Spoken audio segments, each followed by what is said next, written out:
You ask Tiger to solve. This deals with linear equations with one unknown. The final result is p equals 1. Let's solve it step by step. Simplify the expression.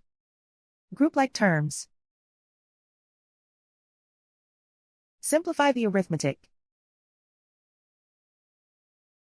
Group all constants on the right side of the equation. Add 14 to both sides. Simplify the arithmetic.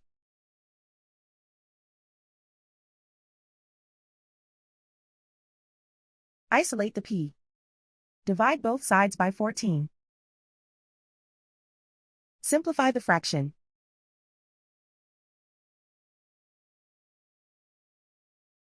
And so the final result is p equals 1.